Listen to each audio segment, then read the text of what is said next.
go again, and I'm only at half voice, so you have to forgive me, but I am excited. Good evening, everyone, and welcome to this edition of That 49ers Show. We're presented by BetUS.com and by Fanatics, officially licensed everything. I begin with a question. Was there any doubt whatsoever that we were going to beat up the Dallas Cowboys? Was there any doubt whatsoever? I didn't see any. I didn't find any. And true to word, they beat up and beat down the Dallas Cowboys. The final was 42-10. And it wasn't even that close. I'm reminded of a quote that Kyle Shanahan said at halftime. And what Kyle Shanahan said at halftime when the Niners went up 21-10 was, we should have had more. What does that tell you? What does that tell you? That they believe, the 49ers believe, they should have had more than 21 points at the half. Tells me a lot. It absolutely tells me a lot.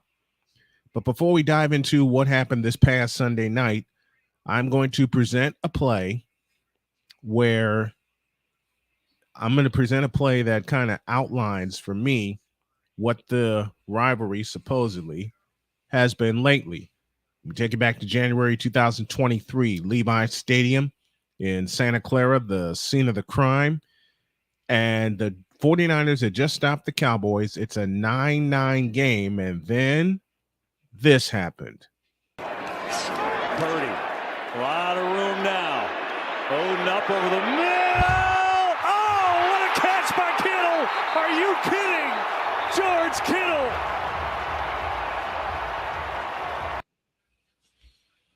Yep. Oh, wait, did you miss it?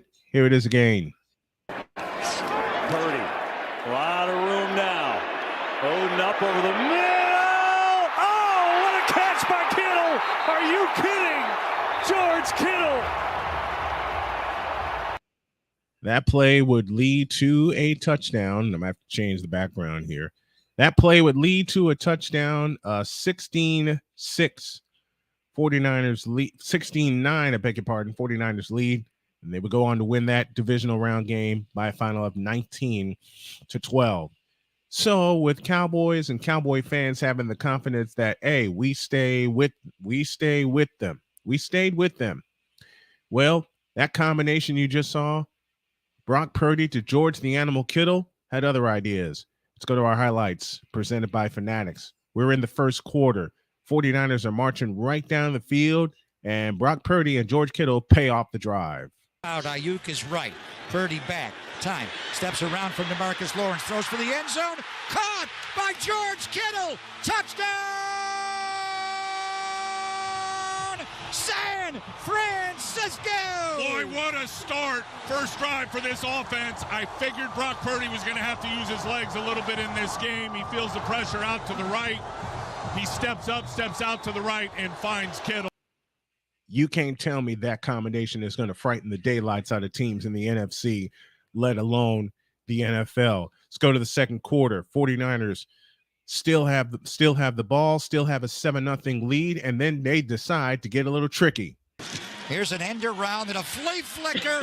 Back to Brock Purdy. Takes a shot down the sideline to George Kittle. Kittle all the way to the end zone. Touchdown! San Francisco! With a little razzle-dazzle reverse flea flicker. Remember, the Detroit Lions ran the same play earlier in the day, and that was the same result. And the same side of the field. We moved to the third quarter. Niners are up 21-10, and it's Brock Purdy to George Kittle, take 3. They're going to give it. No, it's a play action. Purdy going to roll left, throw for the end zone. Caught by George Kittle. He has the hat trick tonight, a career high. 3 touchdown catches for George. Have you noticed how George Kittle has been active in the offense since Brock Purdy took over as quarterback? Final 42-10. The 49ers destroy, dismantle, beat up, beat down and beat the brakes, thank you, Richard Sherman, off of the Dallas Cowboys. Niners are now 5-0 on the year. They prepare for a big game. And yes, I said it's a big game against the Cleveland Browns. Why am I calling it a big game? Because when you look at where the teams are, and the Browns are coming off of a bye, it's a classic trap game. It is indeed a classic trap game. And the Niners don't want to fall into the trap of playing a team that's inferior to them, but you don't want to play down to your competition either. Your final one more time, 42-10. Those are your highlights. When we come back, we'll look at the numbers and break down this game. This is That 49ers Show heading into week 6 on Snowman Multimedia.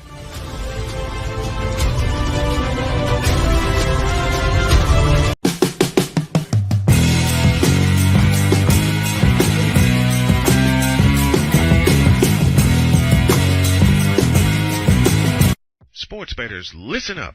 Your favorite sportsbook, BetUS.com, is back and in our 30th year of action. With live in-game betting, incredible odds with daily odds boosters, props and parlays, fast payouts, and exceptional one-to-one customer service, we got it all. And when you sign up today and use the code SNOWMAN, you will get a 125% deposit match on your deposit. Log on to BETUS.com or call 800-792-3887. That's 800-79-BET-US. BetUS.com, where the game begins.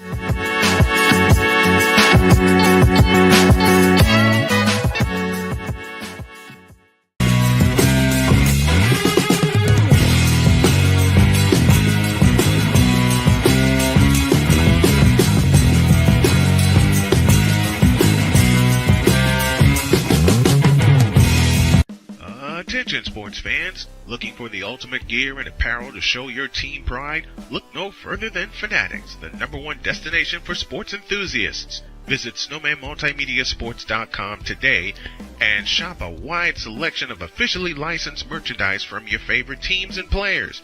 From jerseys to hats to accessories to collectibles, Fanatics has it all. Don't miss out on the chance to elevate your game day experience.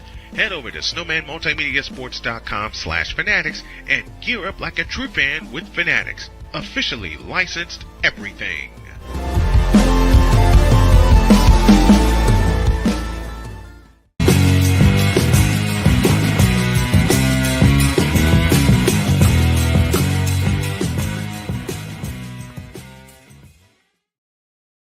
Side of the Snowman Broadcast Center, and we are taking a look back at the beatdown in the Bay as the 49ers dismantle the Dallas Cowboys. That final was 42-10.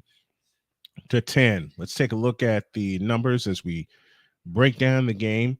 For the 49ers, Brock Purdy, 17 of 24, 252 yards, 10.5 yards average per pass. He threw 4 touchdowns. That's a career high, and his rating 144.4. Jordan Mason was the leading rusher. He had 10 carries for 69 yards. Christian McCaffrey totaled the ball 19 times for 51 yards. Deebo Samuel, 5 carries for 30 yards. T.D. Price, 6 for 21. Sam Darnold had 1 carry for 1 yard. That, of course, was the knee at the end of the game.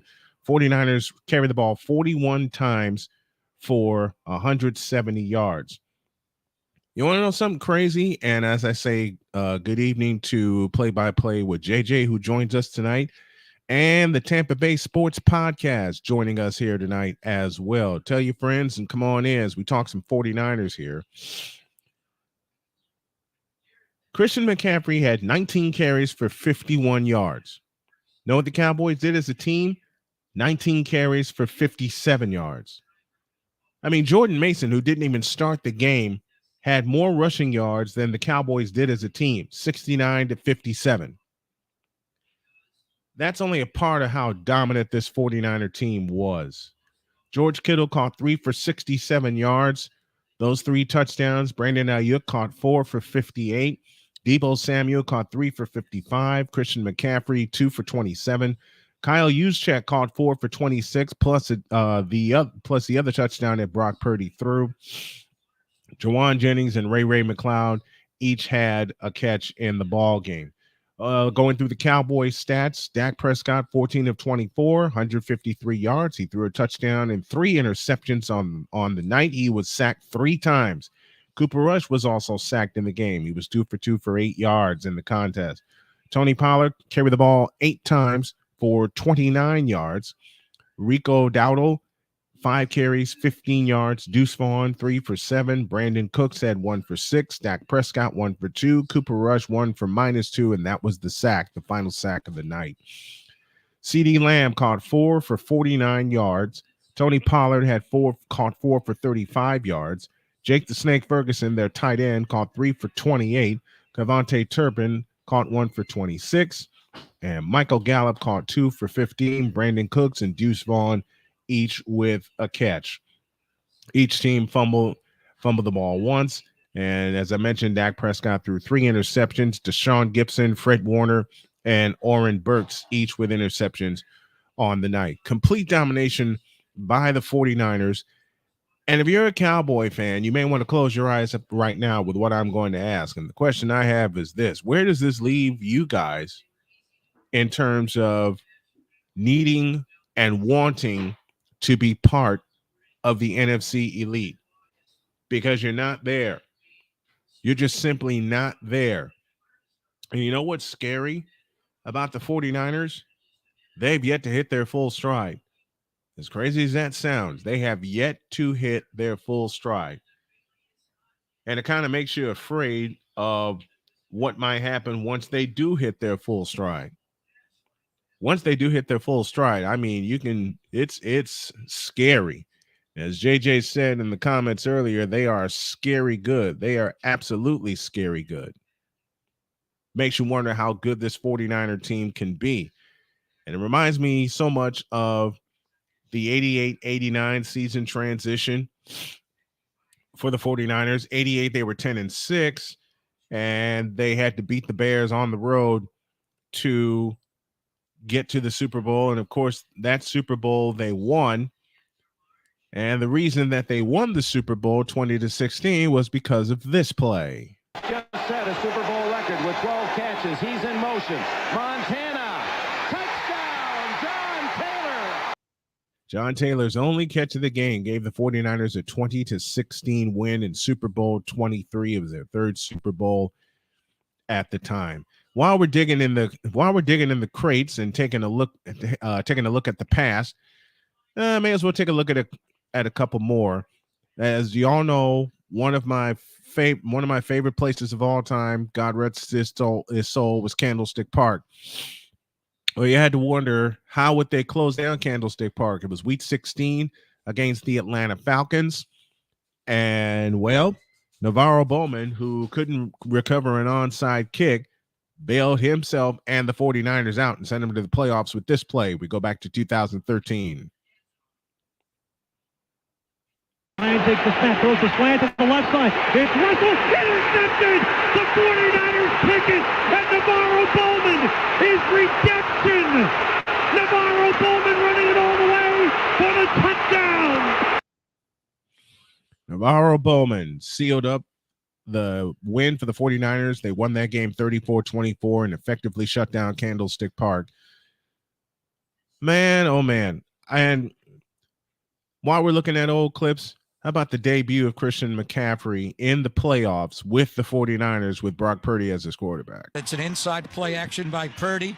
Cox to throw. Now going to roll out to his right. Wide open, McCaffrey. Touchdown! San Francisco! And that spurred the 49ers on to a playoff win over the Seattle Seahawks. Now, we're going to take another short break. When we come back, we'll take a look at the game ahead as they get ready to travel to Cleveland to take on the Cleveland Browns at First Energy Stadium. Back after this.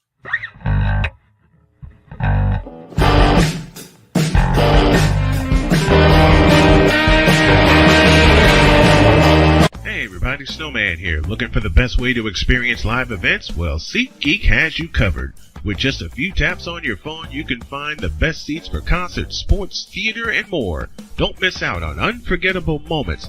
Download the SeatGeek app today and get ready for an experience like no other. Each ticket is vetted for authenticity and ranked on a 1 to 10 scale. And right now, if you sign up and use the code Snowman, you will get $20 off of your first purchase. That's only through the power of SeatGeek, where fans can fan.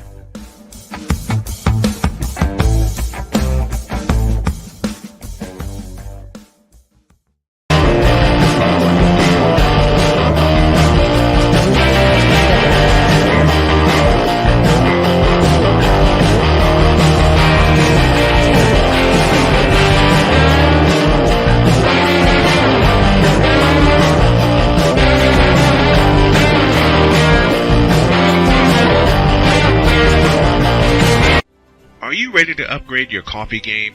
Prepare for an invasion of flavor with Invader Coffee. It's the caffeinated elixir that fuels champions, the blend that pushes boundaries.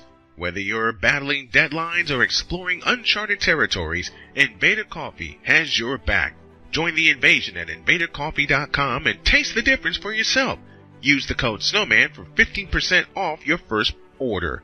Invader Coffee, veteran owned.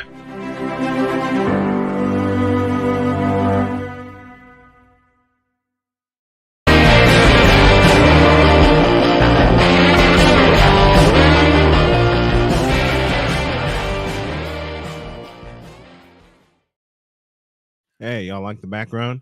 Thank you, Cole Johnson, for putting this together. All right, let's take a look at our next opponent as the 49ers travel to Cleveland to face the Cleveland Browns. And we'll take a look at the numbers so far. The Niners are third in offense, fourth in defense, seventh in passing, and third in rushing.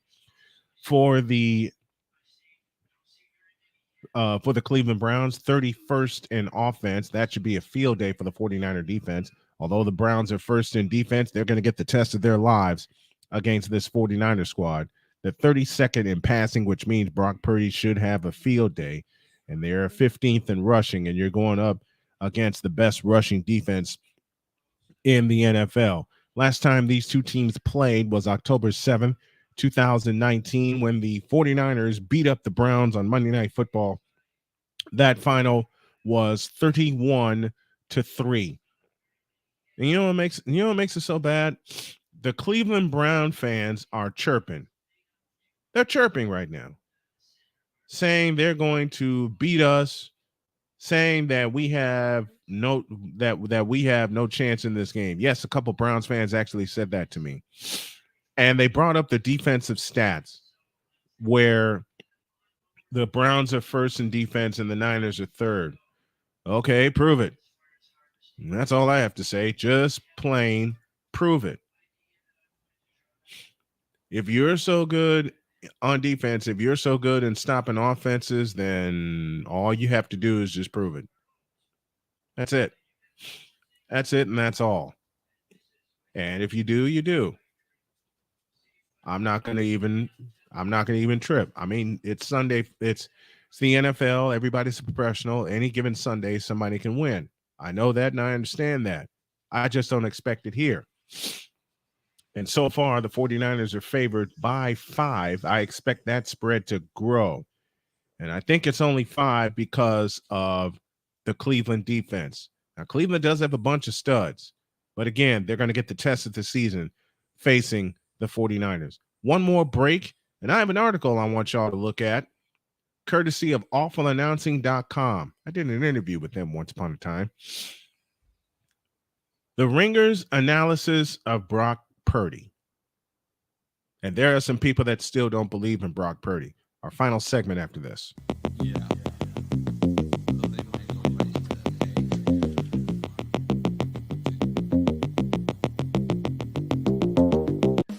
Attention sports fans, looking for the ultimate gear and apparel to show your team pride? Look no further than Fanatics, the #1 destination for sports enthusiasts. Visit snowmanmultimediasports.com today and shop a wide selection of officially licensed merchandise from your favorite teams and players.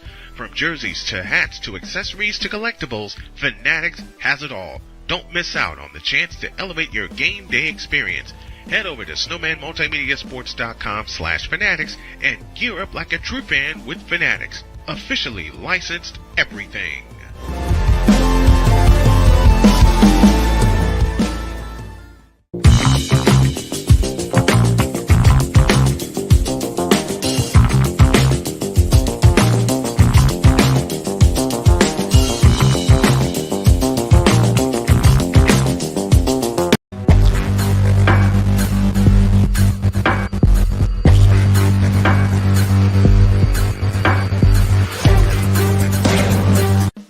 Attention sports fans, looking for the ultimate gear and apparel to show your team pride? Look no further than Fanatics, the #1 destination for sports enthusiasts. Visit snowmanmultimediasports.com today and shop a wide selection of officially licensed merchandise from your favorite teams and players. From jerseys to hats to accessories to collectibles, Fanatics has it all. Don't miss out on the chance to elevate your game day experience. Head over to snowmanmultimediasports.com/fanatics and gear up like a true fan with Fanatics, officially licensed everything.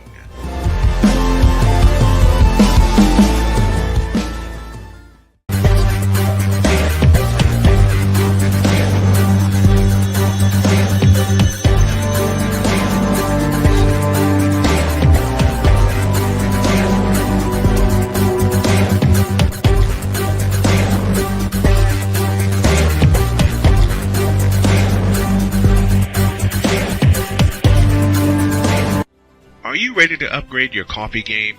Prepare for an invasion of flavor with Invader Coffee. It's the caffeinated elixir that fuels champions, the blend that pushes boundaries. Whether you're battling deadlines or exploring uncharted territories, Invader Coffee has your back. Join the invasion at invadercoffee.com and taste the difference for yourself. Use the code Snowman for 15% off your first order. Invader Coffee, veteran owned.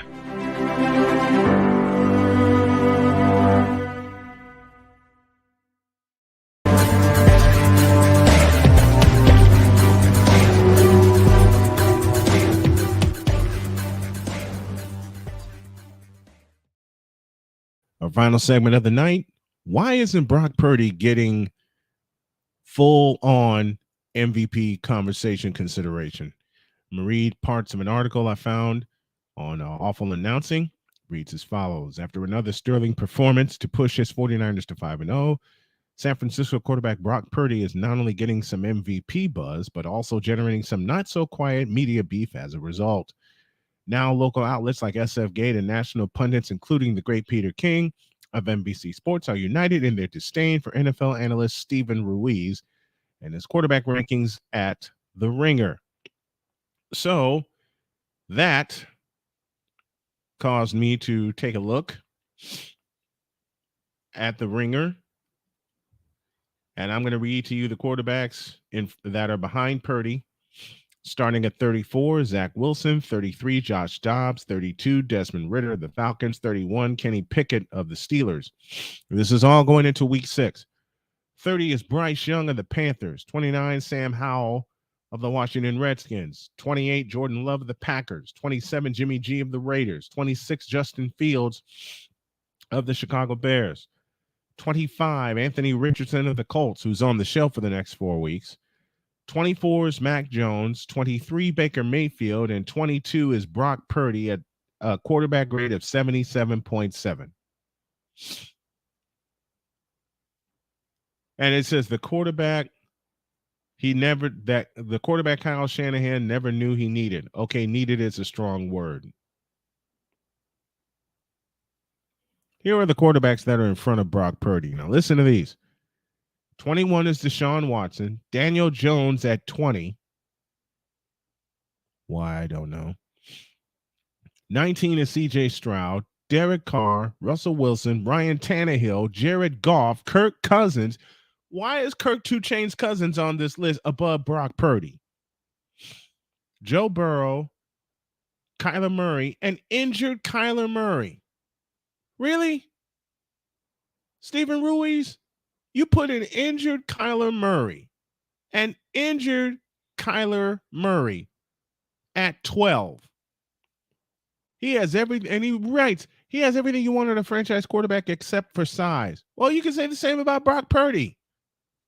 At least Purdy's on the field healthy.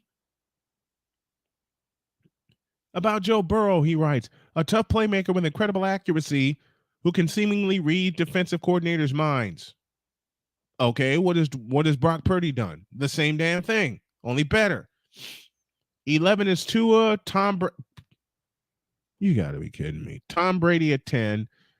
Dak Prescott at 9. Jalen Hurts at 8, and that's he is not a system quarterback QB. He is the system. Why isn't he ranked higher? Geno Smith in front of Jalen Hurts, then Matthew Stafford, Trevor Lawrence, Lamar Jackson, Justin Herbert, Josh Allen, and of course, Patrick Mahomes. Really? You put Brock Purdy at 22. Let me say that again. You put Brock Purdy at 22. What is wrong with this picture? Why isn't Brock Purdy getting consideration for MVP like he should? Oh, I get it, because y'all think he's still a system quarterback. As you wrote about Jalen Hurts, Brock Purdy is not a system quarterback. He is the doggone system. The West Coast offense created by the late, great Bill Walsh, God rest you, Bill Walsh, is on steroids, especially now with Kyle Shanahan doing his thing. Stop it. How the hell are you going to sit there and write that Brock Purdy is not a good – you rank Brock Purdy at 22, okay? Anything below 11 is stupid.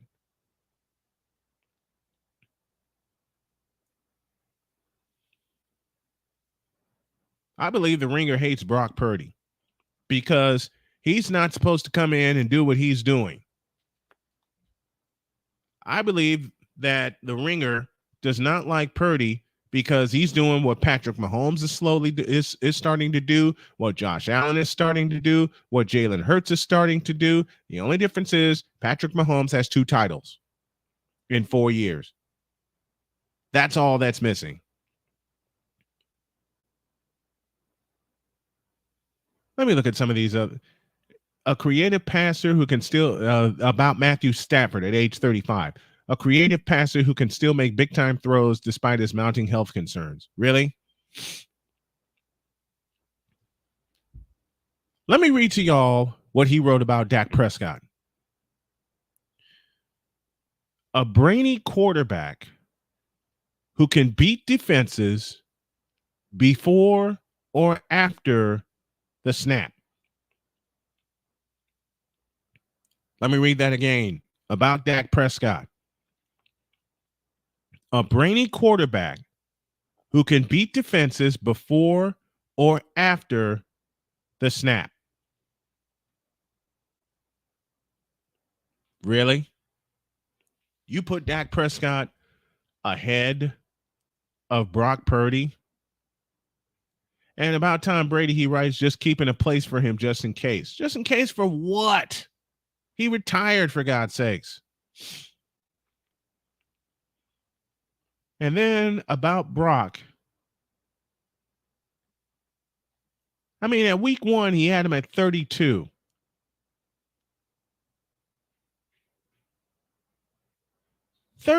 He had Brock Purdy at 32. Really? Really? And his quarterback grade, according to this guy, is 77.7. Meanwhile, Dak Prescott is at 85, I think. 87.5.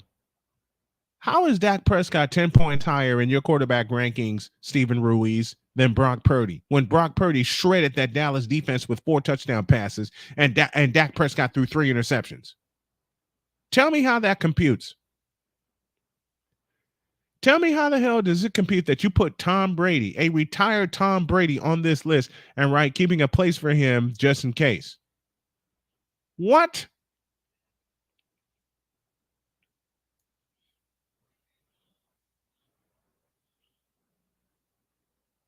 And you got Josh Allen, who got beat to hell in London.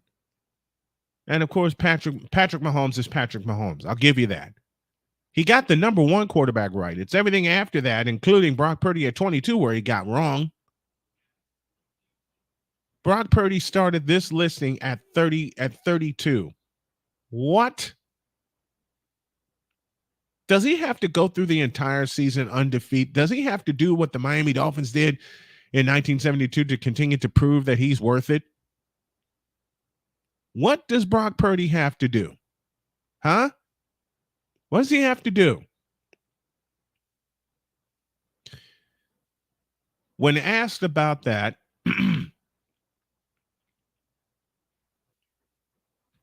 Peter King wrote, when I told him lots of people were still skeptical of him, Purdy smiled and said, "It's all good," King wrote. Good job, Brock. Keep him thinking you're not worth it. We here in 49ers Empire know that you are. And that'll do it for this edition of That 49ers Show. I want to thank y'all for tuning in, all that who are there. You know I'm going to make a couple of shorts out of this. Coming up at 11:30. I originally scheduled for 11, but at 11:30, you'll hear the prologue of Diary to a Mad Snowman. If I don't do it tonight, I'll get a chance to do it tomorrow. God bless you, and I'm out of here. So long, everybody.